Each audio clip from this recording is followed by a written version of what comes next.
नमस्कार, आपका study Hindi 786 YouTube channel पर स्वागत है। पिछली वीडियो में हमने अलंकार शुरू किए थे। इस वीडियो में हम आगे के अलंकार को पढ़ेंगे। एक अलंकार अनुप्रास अलंकार हमने पिछली वीडियो में पढ़ा था। दूसरा अलंकार है यमक अलंकार। यहाँ पर यमक का शाब्दिक जो अर्थ होता है वो होता है जोड़ा। अर्थात इसकी परिभाषा में भी ये देखेंगे कि हम कोई भी शब्द जो होता है वो दो या फिर दो से अधिक बार आए।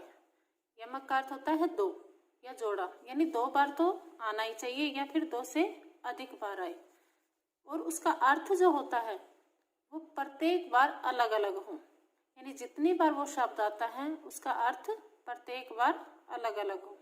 परिभाषा देखिए, एक ही शब्द दो या दो से अधिक बार आए, प्रत्येक बार अर्थ भिन्न हो, वहाँ यमक अलंकार होता है। अर्थात कोई शब्द दो या दो से अधिक बार आए, 3, 4, 5, और प्रत्येक बार उसका अर्थ जो है वो अलग हो, वहाँ यमक अलंकार होता है। उदाहरण देखिए इसका, कनक कनकते 100 गुणी मादकता अधिकाई, वा खाए बोराए जग, वा पाए बोराए। यहाँ पर जो कनक शब्द है वो दो बार आया है और दोनों बार इसका जो अर्थ है वो अलग अलग है। यहाँ कनक का अर्थ है धतूरा और यहाँ कनक का अर्थ है सोना। अर्थात कोई भी शब्द जो होता है वो दो बार आए या दो से अधिक बार आए और जितनी बार आता है उसका अर्थ उतनी बार अलग अलग हो, वो यमक अलंकार होता है। दूसरा उदाहरण, काली घटा का घमंड घटा। यहाँ घटा जो शब्द है वो दो बार आया है। यहाँ घटा का अर्थ है बादल और यहाँ घटा का अर्थ है कम। तीसरे में, सजना है मुझे सजना के लिए। सजना जो शब्द है ये दो बार आया है। यहाँ सजना का अर्थ है संवरना और यहाँ सजना का अर्थ है पति या प्रियतम। तो इससे पता चलता है कि कोई भी शब्द दो या दो से अधिक बार, 3 बार भी आ सकता है, 4 बार भी, लेकिन हर बार उसका अर्थ क्या अलग अलग होगा, तो वहाँ क्या होगा, यमक अलंकार। श्लेष अलंकार। श्लेष अलंकार में देखिए, जहाँ एक शब्द के अनेक अर्थ निकले श्लेष अलंकार कहलाता है। यहाँ देखो, श्लेष का जो शाब्दिक अर्थ होता है वो होता है चिपकना। अर्थात एक ही शब्द के अनेक अर्थ क्या रहते हैं, चिपके हुए रहते हैं। तो परिभाषा में भी क्या है, एक शब्द के अनेक अर्थ निकले, वहाँ पर श्लेष अलंकार होता है। उदाहरण देखिए, पानी गए न उबरे मोती मानस चून। यहाँ पर पानी जो शब्द है उसके 3 अर्थ हैं। मोती के लिए पानी का जो अर्थ है वो है चमक, मानस के लिए पानी का जो अर्थ है वो है इज्जत, और चून के लिए पानी का अर्थ है जल। अर्थात शब्द तो एक है यहाँ पर, लेकिन इसके 3 अर्थ निकल रहे हैं। दूसरा, सुवर्ण को ढूंढत फिरत कवि व्याभिचारी चोर। यहाँ भी सुवर्ण जो शब्द है उसके 3 अर्थ हैं। कवि के लिए सुवर्ण का अर्थ है अच्छे वर्ण या अक्षर। व्याभिचारी के लिए सुवर्ण का अर्थ होता है सुंदर रंग, और चोर के लिए सुवर्ण का अर्थ होता है सोना। तो यहाँ भी सुवर्ण शब्द एक है लेकिन उसके अर्थ अनेक हैं। तो जहाँ पर एक शब्द के अनेक अर्थ निकले वहाँ पर श्लेष अलंकार। अगला है उपमा अलंकार। उपमा अलंकार में देखिए, जहाँ एक वस्तु या प्राणी की तुलना दूसरी किसी प्रसिद्ध वस्तु या प्राणी से की जाती है, वहाँ उपमा अलंकार होता है। अर्थात कोई वस्तु या प्राणी, उसकी तुलना किसी बढ़ी हुई वस्तु से यदि हम करते हैं तो वहाँ पर उपमा अलंकार होता है। उपमा के 4 अंग हैं, उपमेय, उपमान, साधारण धर्म और वाचक शब्द। उपमेय, जिसकी तुलना हम करते हैं उसको उपमेय कहते हैं। जिस भी प्राणी या वस्तु की तुलना हम करते हैं उसे उपमेय कहते हैं। उपमान, जिससे हम उसकी तुलना कर रहे हैं, अर्थात कोई प्रसिद्ध वस्तु या प्राणी, तो जिससे तुलना की जाए वो क्या है, उपमान। साधारण धर्म, दोनों का वह गुण या विशेषता, यानी जिसकी तुलना कर रहे हैं और जिससे तुलना कर रहे हैं दोनों का समान गुण। वाचक शब्द जिन शब्दों से समानता दर्शाई जाए, यानी कौन से ऐसे शब्द हैं जिनसे उनकी दोनों की तुलना हो रही है, दोनों की समानता दिखाई जा रही है। और इसमें पहचान के लिए यही है वाचक शब्द सा, सी, से, सरिस, सम, समान। जहां पर आए वहां पर उपमा अलंकार होता है। अब इसका एक उदाहरण देखिए। राधा का मुख चंद्र के समान सुंदर है।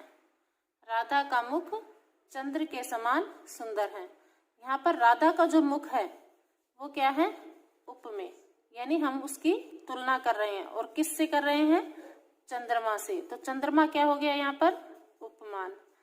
और कौन सा गुण है दोनों का? सुंदर। ये हो गया हमारा साधारण धर्म। और कौन सा ऐसा शब्द है जो इन दोनों की तुलना को दर्शा रहा है? समान। ये हो गया हमारा वाचक शब्द। अगला है रूपक अलंकार। जहां उपमेय और उपमान को एक कर दिया गया हो वहां रूपक अलंकार होता है। अर्थात उपमेय पर उपमान का आरोप कर दिया जाता है जहां पर, वहां रूपक अलंकार होता है। उदाहरण, मैया मैं तो चंद्र खिलौना ले हूं। यहाँ पर चंद्रमा को खिलौना मान लिया गया है, तो यहाँ क्या हो गया? रूपक अलंकार। अंबर पनघट में डुबो रही तारा घट उषा नागरी। यहाँ पर अंबर पर पनघट में अंबर का पनघट बना दिया गया है और तारों को घड़ा और उषा को स्त्री का। तो यहाँ क्या हो गया? रूपक अलंकार। इसकी पहचान के लिए क्या होता है कि इन दोनों के बीच में एक योजक चिन्ह जो है वो लगा हुआ रहता है, वहां हमेशा रूपक अलंकार होता है। अगला है विरोधाभास अलंकार। जहां वास्तविक विरोध न होते हुए भी विरोध का आभास हो वहां विरोधाभास अलंकार होता है। अर्थात जब हम अर्थ करते हैं तो उसमें विरोध नहीं होता, लेकिन जब हम शब्दों को देखते हैं तो उनमें विरोध का आभास होता है। इसकी पहचान ये होती है कि जब हम शब्दों को देखते हैं तो उसमें विलोम शब्द जैसे हमें शब्द दिखाई देते हैं, तो वो क्या रहता है? विरोधाभास अलंकार। उदाहरण, या अनुरागी चित्त की गति समझे नहीं कोई, ज्यों ज्यों बूढ़े श्याम रंग त्यों त्यों उज्जवल होई। यहाँ पर देखो, श्याम रंग, बूढ़े का अर्थ होता है डूबना। जैसे जैसे हैं सांवले रंग में कोई चीज डूबती है तो वो क्या दिखा रहे हैं? शब्दों के हिसाब से उज्जवल। लेकिन जब हम इसका अर्थ करेंगे तो वास्तविक विरोध नहीं होता, लेकिन शब्दों के हिसाब से इसमें क्या है? विरोध है। तो यहाँ पर विरोधाभास अलंकार, यानी वास्तविक विरोध न होते हुए भी हमें क्या हो रहा है? विरोध का आभास हो रहा है। क्योंकि जब इसका अर्थ करेंगे तो इसमें होता है कि श्याम यानी श्री कृष्ण की बूढ़े मानी भक्ति में जब हम डूबते हैं तो वैसे वैसे हमारा मन क्या हो जाता है? पवित्र हो जाता है। लेकिन अर्थ करते हैं तो हमें विरोध नहीं दिखाई देता, लेकिन शब्दों को देखने पर विरोध का आभास होता है। शीतल वाणी में आग लिए फिरता हूँ। यहाँ पर भी देखो, शीतल और आग, ये क्या है? विलोम शब्द जैसे हमें दिखाई दे रहे हैं। तो यहाँ भी वास्तविक तो विरोध नहीं है, लेकिन हमें क्या दिख रहा है? विरोध का आभास हो रहा है। तो यहाँ भी विरोधाभास अलंकार है। अगला है उदाहरण अलंकार। उदाहरण अलंकार में देखिए, जब एक वाक्य कहकर उसके उदाहरण के रूप में दूसरा वाक्यांश कहा जाए तथा उनमें जैसे, जिमी, ज्यों, एव आदि वाचक शब्द के द्वारा समानता दिखाई जाए तो वहाँ उदाहरण अलंकार होता है। अर्थात इसमें क्या है? जब हम कोई एक वाक्य कहकर उदाहरण के रूप में यदि हम दूसरा वाक्य कहते हैं और उसमें यदि हमें ये शब्द दिखे जहाँ पर जैसे, जिमी, ज्यों, इव, ये पहचान के शब्द हैं, जहां भी दिखे वहां क्या होता है? उदाहरण अलंकार होता है। उदाहरण देखिए, वे रहीम नर धन्य हैं पर उपकारी अंग, बाटन वारे को लगे जो मेहंदी को रंग। यहाँ पहचान के लिए आ जाता है कि ये कौन सा अलंकार है। तो ये देखो, ज्यों शब्द आ गया तो इसमें क्या होगा? उदाहरण अलंकार। अगला है वक्रोक्ति अलंकार। वक्रोक्ति शब्द जो होता है वो वक्र प्लस उक्ति से बना है। वक्र का अर्थ होता है टेढ़ा और उक्ति का अर्थ होता है कथन, यानी कथन को टेढ़ा ले लिया जाए, वहाँ पर वक्रोक्ति अलंकार होता है। जब वक्ता के कथन का श्रोता द्वारा अन्य अर्थ लगा लिया जाए, जब बोलने वाले के कथन का सुनने वाले द्वारा कोई अन्य अर्थ जानबूझकर लगा लिया जाए या फिर उस शब्द के अनेक अर्थों के कारण उसका अन्य अर्थ लगा लिया जाए, वहाँ वक्रोक्ति अलंकार होता है। जैसे को तुम हो हम घनश्याम, तो कित जाए बरसो। यहाँ पर राधिका पूछ रही है कि कौन हो तुम, तो श्री कृष्ण कहते हैं कि हम घनश्याम। यहाँ घनश्याम के दो अर्थ होते हैं, बादल भी और श्री कृष्ण का नाम भी है। तो राधा कहती है तो कित जाए बरसो, यानी उसने जानबूझकर घनश्याम का अर्थ बादल लगा लिया। दूसरा देखो, कौन द्वार पर हरि में राधे, क्या वानर का काम यहाँ। यहाँ पर हरि के भी दो अर्थ होते हैं। तो राधा भीतर से पूछती है कि बाहर तुम कौन हो, तो कृष्ण उत्तर देते हैं राधे मैं हरि। राधा हरि का अर्थ कृष्ण ने लगाकर वानर लगाती है और कहती है कि इस नगर में वानर का क्या काम है।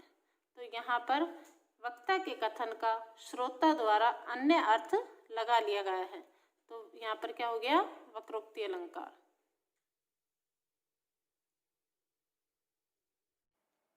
शेष अलंकार हम अगले वीडियो में पढ़ेंगे। धन्यवाद।